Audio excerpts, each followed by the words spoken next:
Yakobo sura ya kwanza mstari wa 2 mpaka wa 4. Katika mistari hii tunaona kuna vitu vikuu vitatu. Kuna majaribu, kuna imani, lakini pia kuna saburi.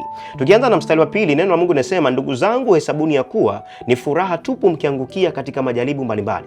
Sasa ni ngumu ukutane na mtu anapitia changamoto afu mwambie afurahie hiyo changamoto. Hata kama ni wewe, lazima itakuwa ni ngumu sana kwako kuweza kukubaliana na hilo jambo. Kwa hiyo unakaa unajiuliza, kwa nini Biblia imeandika hivi kwamba yatupasa kukufurahia tunapopitia katika majaribu?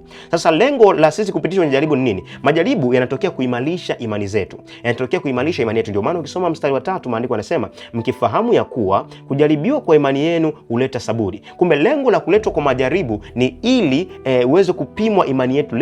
Viwango vya imani yetu vimefika wapi? Kwa sababu wakati ule Ayubu alikuwa anapitia changamoto, ilikuwa ni kipimo cha kuangalia, je, kweli huyu ana imani na mimi? Bado yuko na mimi, japokuwa Mungu alikuwa anaamini kwamba huyu ananipenda kweli na ana imani na mimi, ndio maana alikuwa anamwamini katika hilo pia. Tukiendelea hapa tunaona mkifahamu ya kuwa kujaribiwa kwa imani yenu huleta saburi. Kumbe lengo la ile imani kuweza kupimwa ni ili kupima kwamba kama una saburi, kwa sababu saburi maana yake ni uvumilivu. Kwa hiyo lengo la mtu kuonekana kwamba, au mpaka mtu aonekane kwamba ameshinda jaribu, ni lazima kwanza awe na imani juu ya lile jaribu anayopitia, akimwamini Mungu kwamba ataweza kumvusha. Lakini katika lile jaribu hataweza kulishinda kama asipokuwa mvumilivu.